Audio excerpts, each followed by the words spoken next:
Olá, estamos aqui para mais um podcast que, a propósito, hoje estamos com o de número 11, podcast esse que é criado pelo Conselho de Arquitetura e Urbanismo, aqui do estado do Rio Grande do Norte, para trazer temas inerentes à nossa profissão. Hoje vamos tratar dos desafios para as instalações das estruturas de carregamento dos carros elétricos. Por que nós, arquitetos e urbanistas, precisamos também nos debruçar sobre isso? A gente precisa entender que o nascedouro de tudo que envolve um projeto passa pelo arquiteto. Então, não só a parte de concepção de projeto, mas soluções criativas que venham a dar soluções a essa nova era que é o dos carros elétricos. E para isso a gente vai conversar aqui com o colega arquiteto também, que é o subtenente. Eu já aprendi só a patente, viu, Samuel? Subtenente Samuel, okay. O nosso jurídico, que também faz parte, quando a gente vai tratar de normas, a gente, com certeza, vamos tratar aqui de normativos e regramentos, a gente traz o nosso jurídico aqui para dar os esclarecimentos.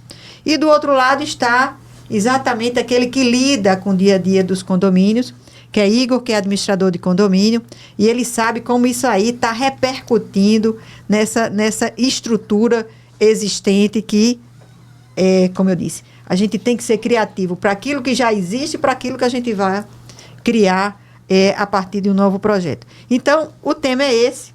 Espero que vocês também possam entender dessa preocupação, que na verdade é uma realidade, né? Agora para nós que estamos vivenciando, como eu disse, essa nova era, e a gente precisa estar divulgando como é que anda esse negócio do regramento. Para isso a gente trouxe aqui o Samuel, que vai falar pelo lado do Corpo de Bombeiros como é que está. A gente ainda não tem o regramento posto, a gente está nessa fase de elaboração, de discussão e abertura para que todos possam contribuir. Não é isso, Samuel? É isso mesmo, Patrícia. É um prazer, né, estar aqui, né, com vocês, e esse tema é um tema muito interessante a ser discutido, um tema atual, novo. E, assim, é sempre um prazer, né, porque eu me sinto em casa, né, quando estou aqui. Né, sempre me sinto em casa. Até porque, a casa é sua, fica à vontade aí. Uhum.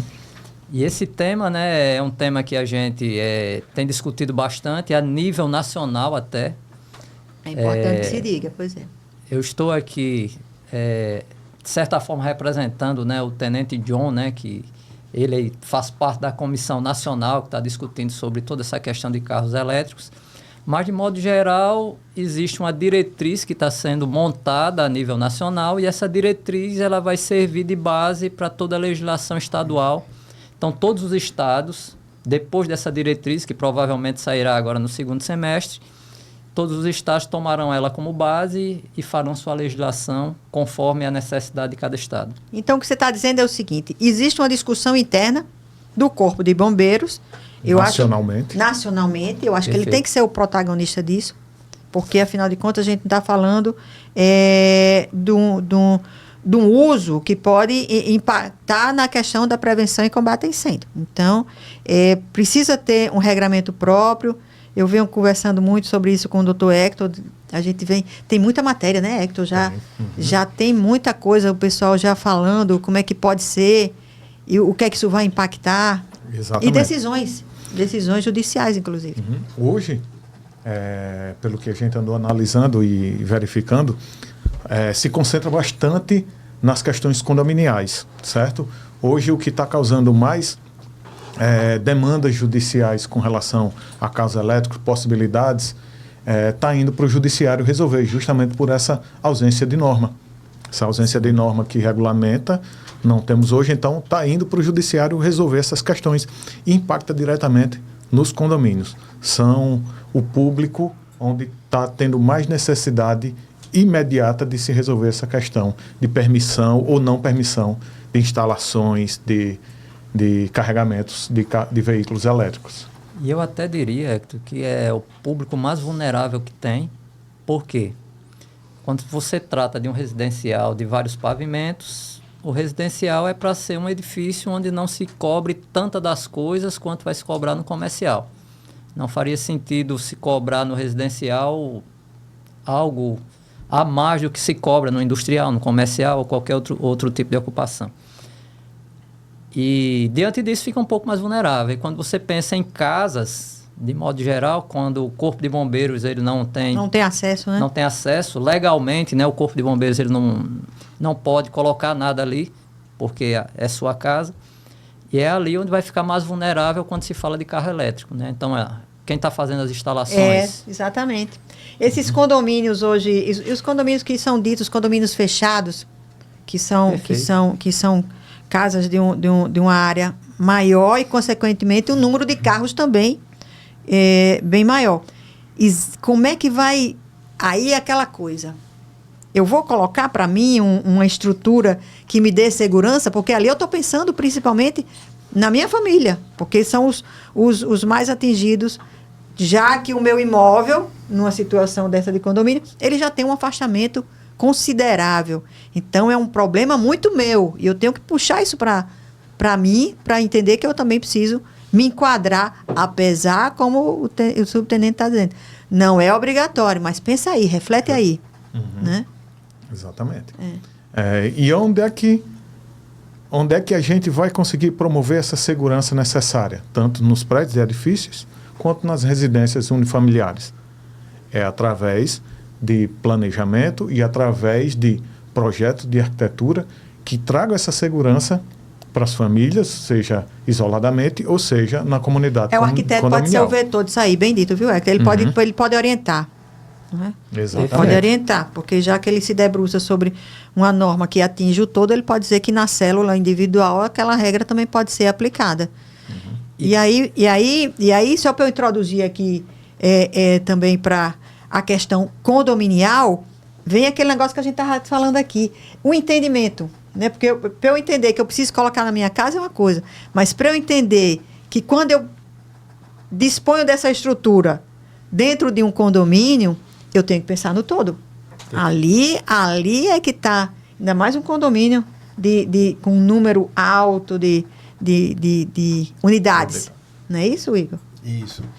Bom, boa tarde a todos. Gostaria de agradecer o convite. Mais uma vez aqui participando. Mais uma vez, já é parceiro ele aqui. Mais uma vez aqui participando. Estou aqui trazendo algumas informações com relação a condomínios. Eu administro um condomínio aqui em Natal. E as demandas que chegam simplesmente algumas que a gente tem no dia a dia. As pessoas chegam, não, é simples, eu só vou puxar do meu quadro de luz e colocar uma tomada na minha garagem e simplesmente... Ele vai carregar meu carro elétrico, porque é mais cômodo, né? Só que a gente sabe que na realidade não é bem assim. Existem normas que realmente regulamentam algumas instalações, a parte elétrica também, e também acho que houve uma reunião recente, né, em São Paulo, né, sobre as orientações futuras, que justamente as normativas que vão sair, e é algo bem mais complexo, não é simplesmente colocar uma tomadinha, como algumas pessoas acham, e simplesmente carregar o seu carro. É algo mais complexo que precisa ser estudado, porque realmente envolve uma questão de uma estrutura, envolve vidas. Você não está lidando, como o subtenente falou, não é simplesmente a sua casa, no meu imóvel particular, mas sim um condomínio onde várias pessoas habitam e realmente tem que passar por processos para que realmente seja aprovado. Perfeito, né? Como você falou, Igor, o ano passado se abriu uma consulta pública. São Paulo estava encabeçando. Ainda está em aberto, Samuel, essa consulta? Está aberto? Pelo que eu sei, não, né? Porque já encerrou. Muita coisa foi alterada daquela consulta pública, porque se chegou à conclusão que era inviável fazer. E nessa consulta pública, aí se cobrava que se isolasse as vagas de garagem, né? Que fossem compartimentadas. Você teria que fazer uma parede mesmo, né? Se fosse em subsolo, ela iria subir, né, até o teto. Ia ter chuveiros, automáticos. Ia ter um condicionante para você poder... Ia ter vários, né? Um distanciamento entre um veículo e outro. Agora, isso no nascedouro de um projeto, a gente até consegue. Perfeito. Entendeu? Agora, um prédio existente, como lá, o seu. É muito mais complexo. Imagine você ter que levantar essa alvenaria entre um carro e outro. Perfeito. Que coisa... Isso. Até assim, tem a questão do subsolo, tem a questão de vários pavimentos também que, se for no caso, por exemplo, de subsolo, se é próximo à entrada, saída de ar, se de repente esse ponto que eu quero instalar a minha tomada é mais distante, né, do ponto de descida da rampa, isso tudo impacta também com a questão como é que eu posso falar? Do ambiente, né, que pode ser mais propício, né? É porque a gente precisa entender algumas coisas. Por exemplo, uma bateria de um celular é bem diferente, infinitamente diferente da bateria, né, De um carro. De um carro elétrico. E assim, qual o agente extintor melhor, né, para se combater? Até o momento, água. E como a bateria, ela se retroalimenta, né, depois Não de é ter um fogo fácil de ser controlado. vai durar horas, né, e muita água. A estimativa é aproximadamente, né, de 20 mil litros a 40 mil litros, dependendo do tamanho da bateria, para você conseguir, porque você só consegue por resfriamento, né? Você vai resfriando, até chegar no estado que você controlou. Então é jogar água. A solução é jogar água. E mesmo assim ainda corre o risco dela ela tem uma ignição novamente depois de você combater ali o incêndio. Igual aquela vela de aniversário. Sim. Só para ela vai, depois ela volta. Perfeito. E também pode se propagar para os veículos que estão ao lado, né? Se tiver veículo ao lado, meu amigo, né, vai se propagar com certeza. Na Noruega, se eu não estou equivocado, teve um incêndio lá no estacionamento, que centenas de veículos né, queimaram porque foi se propagando. Foi num veículo elétrico e ele foi se propagando para os demais. Se todos fossem elétricos, talvez a estrutura tivesse colapsado. Eu tenho uma dúvida.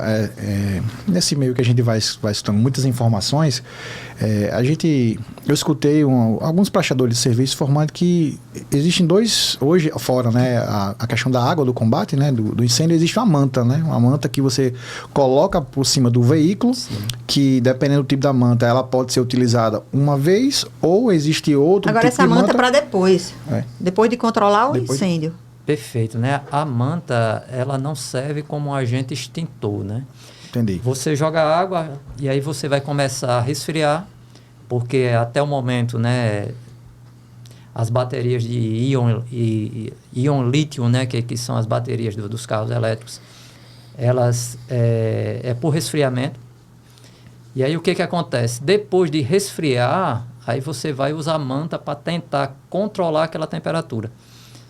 Mas não significa que ela seja um equipamento que eficaz, começou a pegar fogo, você jogou a manta e vai controlar ali. Não vai funcionar dessa maneira, né? É um agente a mais, né?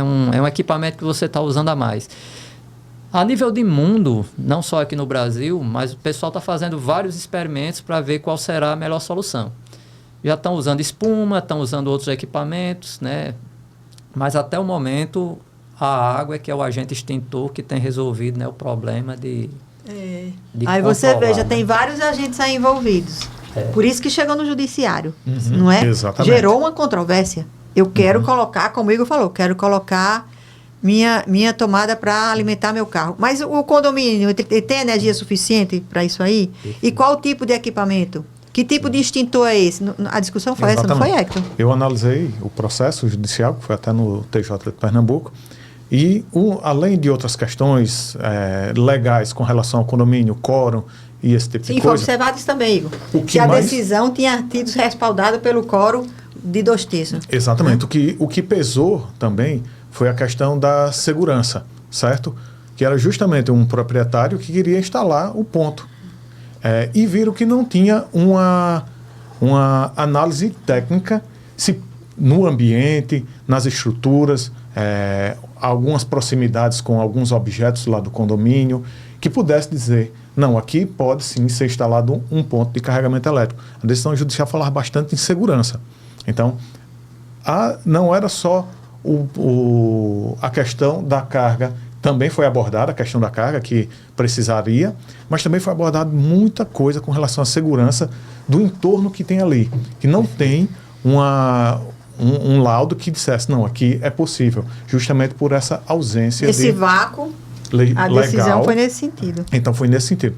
Eu vejo que você vai passar por um desafio enorme de estar vetando lá pedidos de carregamento de moradores. Então, você é uma das partes aqui mais interessadas.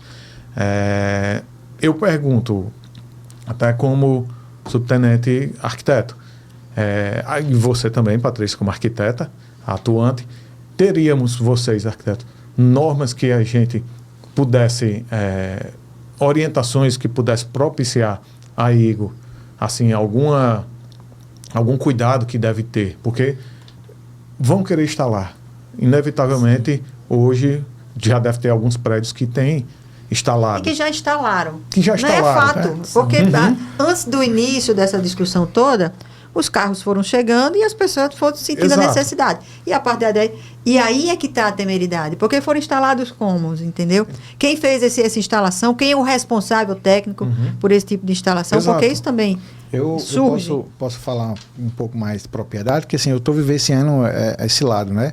O primeiro passo para que se realmente seja aprovado a instalação de carros elétricos é ser levado para a Assembleia de Condomínio e ser discutido se há realmente, se os moradores, o quórum presente, vai aprovar, Se sentem seguros. se vai aprovar a instalação, porque é uma mudança de característica e precisa realmente passar esse quórum por Assembleia. Ok, passou por Assembleia, eu não tenho nada de conhecimento técnico, o que é aconselhável a se fazer? Um estudo de viabilidade energética do condomínio, para saber se realmente aquela carga que eu vou estar recebendo vai estar realmente compatível ao imóvel, ao empreendimento. Porque, ora, se eu pego um empreendimento que já está construído há, 16 anos, há 16 anos, o projeto que o condomínio... O projeto elétrico, para ele, foi para o projetista, ele fez esse projeto pelo menos há 20 anos. Então, assim, era uma outra realidade, digo, no meu caso específico, né? É uma outra realidade. Há 20 anos, o que era a parte energética, o que é hoje. Então, para o consumo, né? Por consumo. unidade. Então, assim, a gente precisa fazer, no caso, a gente fez um estudo de capacidade energética, viu que realmente nós temos 2 transformadores, um estava compatível e outro estava realmente com a certa sobrecarga. E o segundo passo é você informar a companhia energética que realmente você precisa realmente aumentar... E aquela carga precisa de aumento. Realmente a caixa do transformador e, obviamente, fazer um projeto para que se realmente aumente, né? Ela vai dizer, a concessionária vai dizer, projeção. Ok, você pode aumentar, mas eu preciso realmente de algo que comprove, porque quando você fez esse projeto, não tinha essa capacidade energética. Então, tem que ser realmente feito passo a passo para que se realmente seja algo mais normativo e que se realmente fique documentado, para que não se faça de maneira equivocada e que cause um prejuízo ou até mais causar um acidente, né? Eu creio que o que Igor traz é uma realidade para muitos edifícios. Estou falando de edifícios multifamiliares. Essa questão do tempo de uso dele, prédio com mais de 10, 15. Você veja, uma vez a gente falou sobre inspeção predial. Lembra, Hector? A questão da inspeção predial.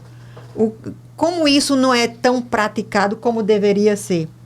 Acho que você esteve com a gente nesse momento. Eu estava aqui, eu falei Exatamente. Sobre inspeção. Porque você tem que ver que um prédio, ao envelhecer, ele requer cuidados. Mais manutenção. E se não tem a preventiva, a corretiva se torna no valor bem alto. Então, Perfeito. se você não está acompanhando essa evolução do seu uso de energia elétrica, vai chegar no ponto, como o Igor trouxe agora, que eu vou precisar introduzir um novo elemento, o carro elétrico, e aí como é que está essa parte? Então, tem que dar esse passo para trás, rever essa parte, da parte elétrica, a parte hidráulica também. Porque, como Samuel trouxe, eu preciso pensar num volume maior de água disponível. Hoje eu faço o meu consumo de água baseado no número de unidades, mais a reserva de incêndio. Agora eu vou ter que ter reserva para os carros elétricos. Então, tudo isso vai impactando na concepção do projeto. Então, é importante demais que os arquitetos e urbanistas se debrucem sobre esse cenário atual e novo nessa questão. Não só para novos projetos, mas também para chegar junto das reformas que com certeza vão ter que acontecer. E eu acho interessante que o pessoal pensa que eu digo, temos que fazer por partes. Por quê? Porque senão a gente vai se esbarrar com algo que vai realmente impactar mais na frente, como por exemplo, a questão da reserva de incêndio. Se o projeto ele recebe uma capacidade X de litros, 1.000 litros de água, se realmente o bombeiro entra com a normativa e fala, olha, vocês querem carros elétricos e vocês têm que aumentar a sua capacidade de reservatório de água, por exemplo, de 20.000 litros, e se eu tenho realmente um limite de espaço de caixa d'água, aonde é que eu vou colocar essa caixa d'água a mais, que seria essa reserva? Eu não tenho onde colocar. É diferente da energia solar, que a gente compra Não, Maria, se você quiser botar energia solar, você pode colocar num imóvel seu e depois distribuir para os seus outros imóveis, entendeu? Isso é possível. Mas a água não. Eu não posso pegar a água do vizinho e dizer, a minha reserva está lá no vizinho. Um reservatório de 20 mil litros, ele é imenso. Eu não tenho como simplesmente erguer e colocar num local onde eu não tenho espaço. E esse ponto é interessante porque ele volta exatamente no primeiro ponto, quando a gente falou, né, da consulta pública que São Paulo fez. Por quê? Se propôs várias coisas e depois foi vendo aquilo que era possível fazer, né? Naturalmente, né, a reserva técnica de incêndio também, né, foi uma das coisas que foram discutidas e depois chegou-se à conclusão que também não tinha como executar, como executar. A praticidade daquilo ali. Porque para um carro elétrico, né, ele vindo a pegar fogo, então assim, ele precisaria de pelo menos 20 mil litros. Então não tem como você chegar e dizer assim, dimensionar para todo mundo. Agora você vai ter que ter, né, esse volume de água. Então, nesse sentido aí, ficou meio que exclusivo do Corpo de Bombeiros. E assim, quando pega fogo, aí os gases tóxicos, eles são bem complicados, né? Porque existe até uma máxima, né, que alguns estudiosos dizem, que é o seguinte: 2 respiradas, hospital. 4 respiradas, cemitério, né?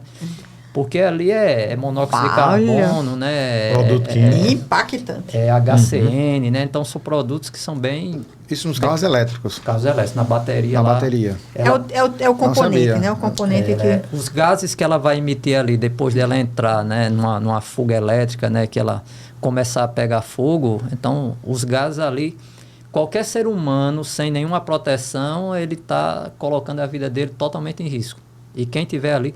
Por isso que em subsolos, em locais fechados, é um problema, né? Dependendo da situação, é um problema em todos os sentidos, né?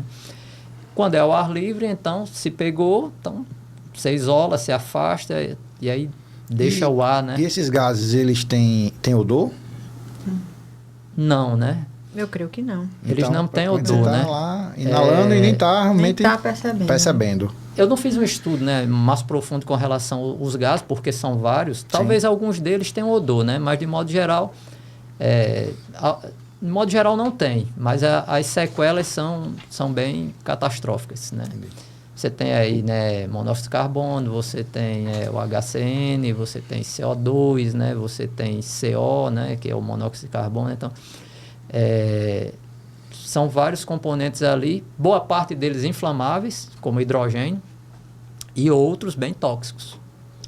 Eu acho que foi por isso que eu vi, estudando algumas normas, vi que poderiam se ter exaustores ou ventilação mecânica para poder diminuir, né?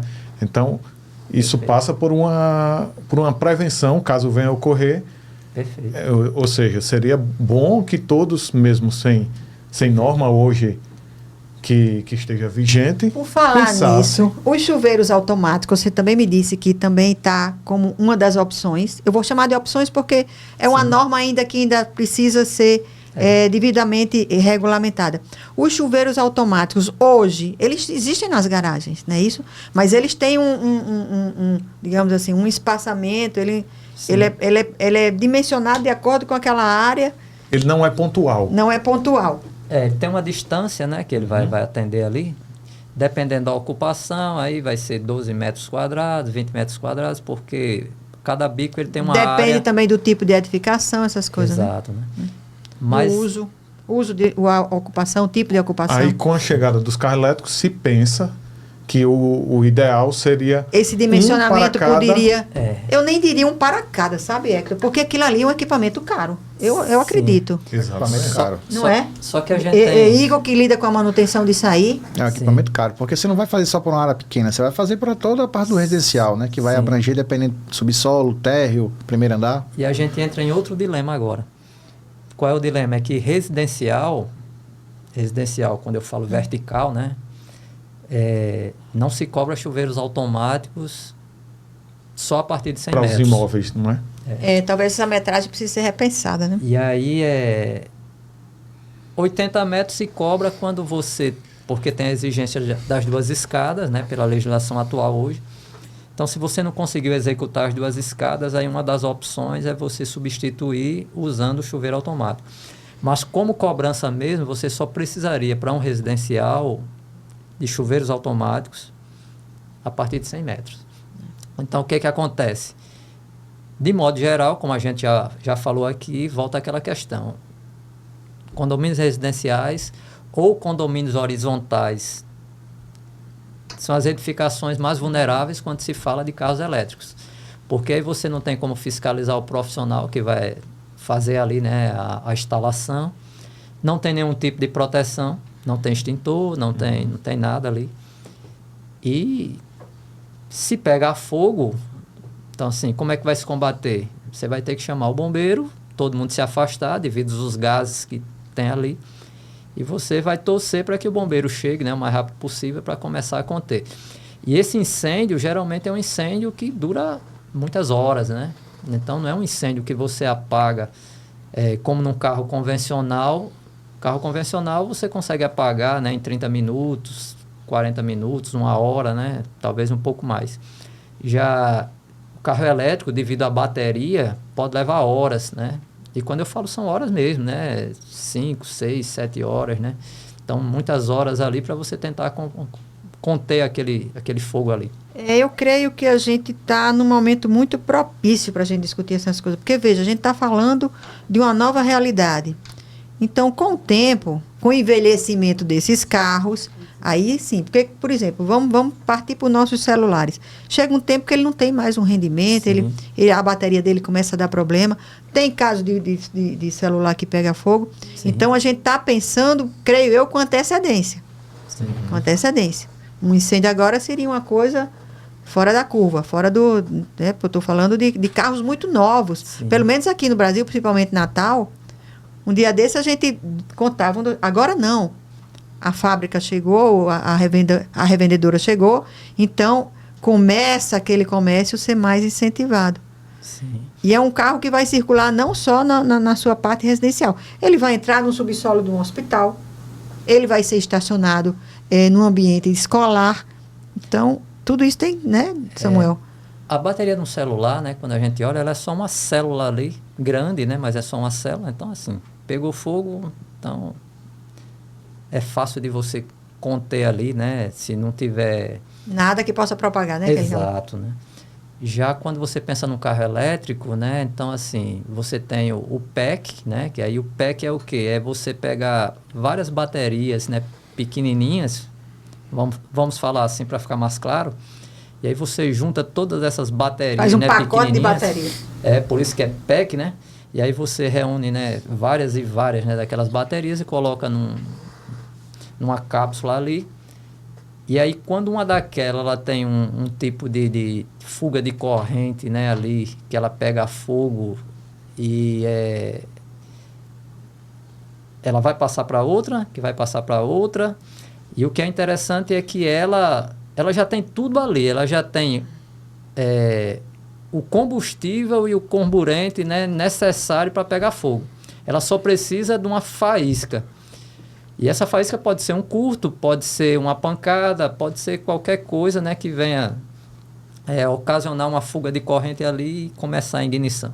Então, assim, é bem diferente, né, de uma bateria de um celular, não é a mesma coisa. Não, né? é a mesma coisa. O pessoal diz assim, não, mas também é do mesmo material, é de íon e lítio, né, e tal, né, é de íon de lítio, né, mas assim, não é a mesma coisa. A maneira, né, como ela é montada é totalmente diferente de uma bateria do celular, até pelo tamanho, até pela condição, né? Uma bateria de um celular dura quanto tempo, né? 1 ano, 2, talvez 3. A bateria de um carro ela é feita para durar de 8 a 15 anos, né? Então, assim, é uma outra tecnologia. É uma outra tecnologia. Não é a mesma coisa, né? Como é tudo encapsulado ali, então até para você jogar água já é um problema, porque você vai jogar água, mas você não consegue jogar água diretamente, né, no ponto. Você vai Ele está protegido. É tanto que uma das tecnologias, né, que é a Tesla, né, e eu acho que não lembro qual é a outra empresa, né, mas eu lembro bem da Tesla, eles estão tentando desenvolver meio que um jato, né, que a própria bateria ela possa emitir, né, alguma coisa dessa natureza, né, onde ela tem uma estrutura suficiente para que a água, né, ela possa penetrar mais profundamente. Eu creio que isso aí também vai evoluir nesse sentido, entendeu? Os próprios fabricantes, eles também vão se debruçar sobre isso. Agora, o que eu vejo assim, por exemplo, isso vai vir como? É uma instrução normativa? Como é que chama, hein, Hector? A princípio, ela vai ser, né, uma diretriz. Uma diretriz, tá. Então, ela não está, por exemplo, hoje, o regramento que a gente tem hoje para desenvolver, elaborar um PPCI, Projeto de Prevenção e Combate a Incêndio, eu vou lá no decreto estadual nosso, e aí eu vou ver como é que eu tenho que seguir esse normativo. Essa não. Ela não entra esse regramento não vai para dentro do decreto, é isso que eu estou perguntando. Não, a princípio, não. Ela fica como uma diretriz. E qual é o poder, Hector, entendeu? De sanções, de aplicar sanções para quem não seguir... De observância dessa diretriz. Essa diretriz, a princípio, ela não tem valor legal nenhum. É mais orientativa. Orientativa, né? É por isso que tem uma comissão, né, a nível nacional. Aqui no estado do Rio Grande do Norte é o Tenente John que está à frente, dessa comissão. E aí o que acontece? Depois que essa diretriz estiver pronta, e aí tomaram como base, né, legislações americanas, da Europa e talvez até da China, várias legislações, né? Alguns coronéis de São Paulo foram visitar, né, esses países para ver como é que funciona lá e resolveram montar essa diretriz a nível nacional. Mas como o bombeiro em si, né, não tem como exigir e cobrar, né, dizer, não, a partir de agora os estados, a gente não tem uma norma federal que diga assim, não, a partir de agora vai ser assim. Então, como tem a lei, a famosa Lei Kiss, né, que é o que está lá no topo. Perfeito, né? Ela ela é uma norma federal. Federal, né? Por quê, né? Porque aconteceu o problema com a Kiss, aí resolveram fazer uma norma federal.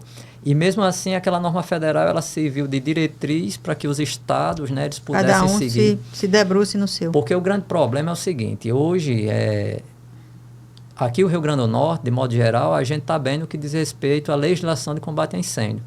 Depois de 2018, a gente tomou como base a legislação de São Paulo e a gente adotou, né, as instruções técnicas de lá. O pessoal às vezes diz assim, não, mas é porque o Rio Grande do Norte está muito rigoroso e tal, né?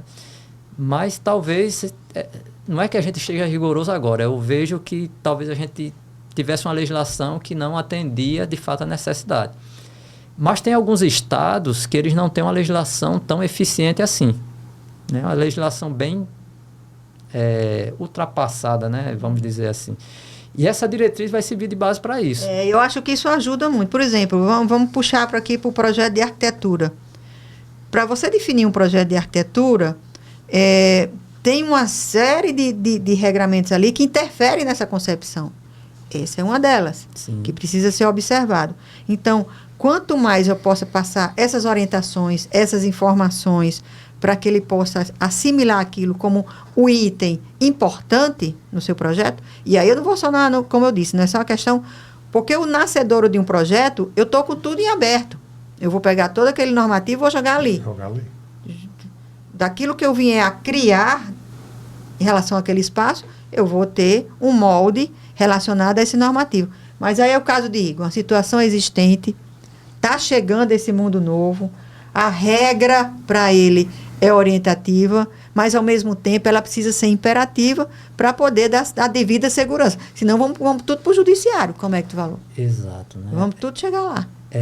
Diante do que a gente já conversou aqui, eu acho que já fica claro, né, que se no condomínio, por exemplo, né, sendo possível, qual o melhor local para você colocar ali, né, os carregadores? Eu acho que ele tem que se antever a isso. Eu acho que o condomínio ele tem que entender isso. O arquiteto e urbanista, nesse momento, ele pode e ele precisa, ele deve ajudar. Ele é o auxiliar mesmo hoje das estruturas já prontas em orientar aquele síndico, aquele administrador, aquele síndico particular, aquele síndico profissional, de como instalar a melhor forma de instalar, já por conta dessa ausência de norma. Como tem a NBR dos síndicos, que aí ajuda ele na época das reformas hoje, nas unidades. A gente trata esse assunto com muita cautela, tanto eu, tanto a síndica também, porque é algo que a gente não sabe como vai ser o futuro.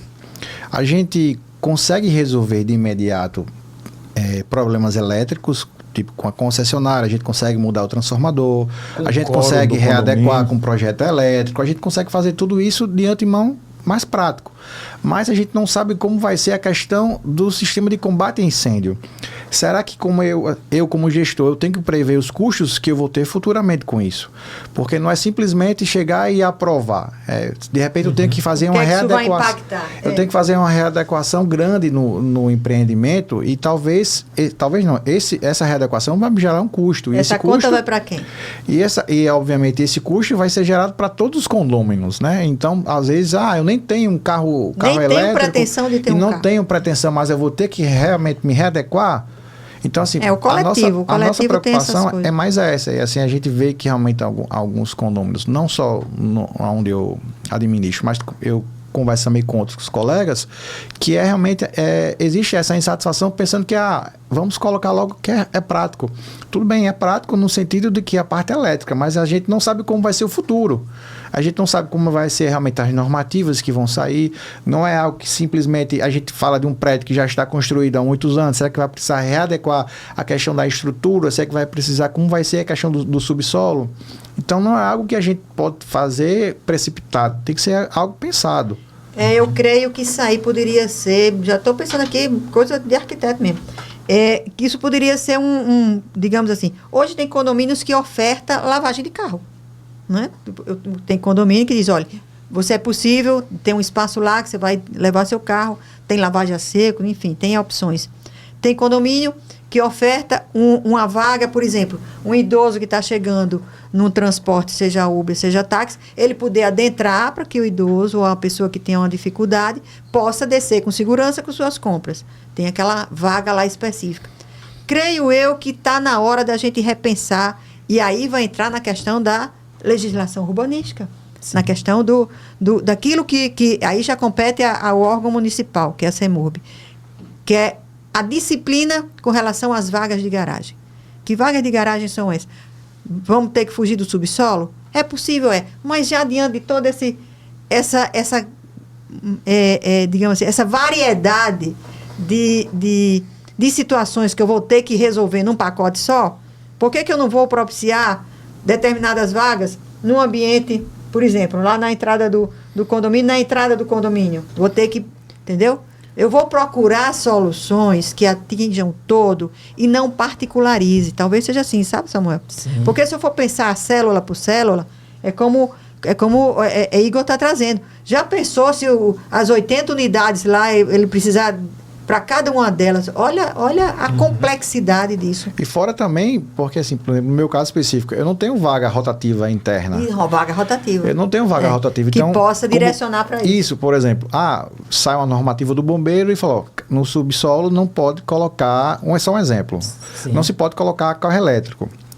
E aí aquele condomínio que tem um carro elétrico no subsolo... Ele vai ter que ter uma vaga para ele em algum lugar. Será que realmente eu vou conseguir trocar essa vaga com outro morador, mas a vaga ela está atrelada à unidade. Isso aí, se eu vender a minha unidade, quero me mudar, a vaga está atrelada justamente à questão... Aquela vaga é minha. Aquela vaga é minha, aí eu me mudo. Eu converso contigo, a gente faz a substituição da vaga, mas aí realmente, futuramente, eu resolvo me mudar.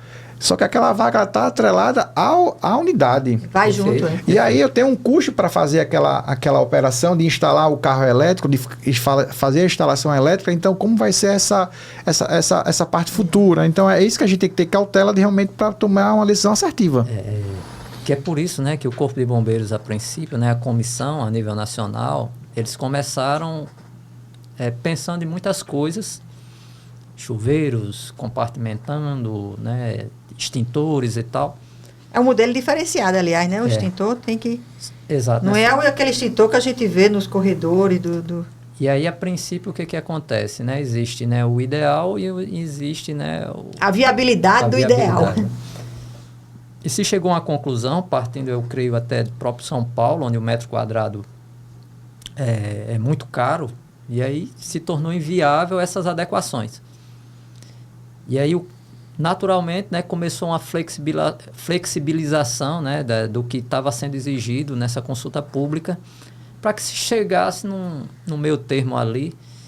Até porque, será que esses itens, eles iriam, de fato, resolver o problema ou seria apenas, né, um exagero, né, por parte da instituição ou por parte do governo, né, de pensar assim, não, vamos... Então, será que resolve o problema? Será que causa um problema pior, né? Porque, assim, se a gente pensar só na questão da compartimentação, você vai compartimentar ali, mas você está colocando uma parede de um lado e uma parede do outro, né? Qual o espaço que você vai ter para colocar seu carro? Se você já tem um carro um pouco maior, como é que você vai fazer, né? Então, inviável, né? Não teria a menor condição. Então, essa diretriz, eu não creio que ela venha a ser tão rigorosa, né? Ao ponto de exigir que se faça adequações, alterações estruturais e tal, né? Essas coisas assim, né? Eu creio que vai ter, né, algumas condições que vai dizer, olha, né, é isso aqui que tem que funcionar dessa maneira e tal. Para o que já está construído, eu sinceramente não sei nem o que essa diretriz, né, ela vai... Pronto, minha dúvida era essa. Assunto. Se essa diretriz ela contemplava os imóveis hoje já os existentes, novos as e os adaptações. existentes. Ela vai contemplar, eu só não sei o que ela vai... O que é que ela vai distinguir? O que está no texto, né? Porque realmente é mais difícil exigir de um prédio que já está consolidado. Perfeito. Agora, os novos projetos, eu não teria medo dessa segurança exacerbada. Eu acho até mais segurança. E é que é importante, né? Porque quem está, por exemplo, eu não vou dizer mais nem na fase de projetação, porque já está na fase de execução mesmo, da concepção do prédio. Ele vai ter que se adequar, penso eu, entendeu? Já está na época de obra, essa coisa. É até mais vai fácil. Está mais fácil. Procurar soluções a nível da arquitetura. Se você tem um projeto, né, novo, né? Então, as vagas de carregamento, você vai colocar onde? Você vai colocar num ambiente aberto, né? Você não vai colocar no subsolo, né? Então, isso daí já é uma dica para o arquiteto, né? Pegou aí Exatamente. Dica número 1. Pegou um projeto novo aí, então... Já vá pensando no local, disponibilizar, ventilado, exatamente. Principalmente hoje, porque, novamente, não existe norma. Vai que a norma do bombeiro chega e diz, não vai precisar. Eu vou dizer um negócio, uma coisa dessa, eu acho que valoriza o imóvel. Perfeito. Exatamente. Valoriza. Meu imóvel contempla vagas. Não tem como você proibir o morador dele comprar o seu carro elétrico, né? De você dizer, não, Não, evidentemente. Não, isso aí não. Sua vaga é no subsolo, então se é no subsolo, meu amigo, sinto muito, mas você não pode ter carro elétrico, né? Isso não existe. Isso não existe. Ele vai ter, ele não vai poder carregar lá. Exato. Então, é isso por onde passa a questão agora. São muitas vertentes, né? Eu estava olhando o decreto, até o de São Paulo mesmo, que fala dessa coisa do uso, da ocupação, que ali eu estou falando de você se debruçar sobre um projeto mesmo, de prevenção e combate a incêndio. Quais são os condicionantes para você instalar tudo que precisa ter ali no seu projeto. E aí tem aquelas tabelas, o tipo de uso, de ocupação, e aí creio eu que vai chegar um momento que também vai ter também essa questão, entendeu? Para cada uma daquelas tipologias, né? Comércio, residencial, e aí vai vendo. Mas é uma discussão muito em aberto, né, Samuel? Muito em aberto. Teve essa consulta. Eu acho que a consulta, de certa forma, abriu as expectativas de como é que a gente... Você vê que ela foi, como ele falou, foi uma coisa muito assim, muito rigorosa. Vamos confinar os carros ali, tem que ter paredes corta-fogo, tem que ter, né, um chuveiro automático para cada um delas. A caixa d'água aumentar também. Aumentar o volume. Então, quer dizer, foi muito pesado nesse momento. Mas eu acho que tinha que começar assim, sabe? Claro. Começar assim. E, Patrícia, é interessante, porque no Brasil, geralmente, você começa pela questão inversa. Vem um problema, né? Você começa pelo fim. O problema está instalado, agora eu tenho que resolver esse problema. Na época, antes de 2013, quando aconteceu, né, o incêndio na Boate Kiss, então todo mundo dizia assim, não, mas esse negócio de boate, isso não pega fogo não, né? Olha quantos acidentes tiveram em boate. Então a norma era bem flexível com relação a isso daí. E aí aconteceu o que aconteceu. Então, de modo geral, no Brasil, a coisa começa flexível.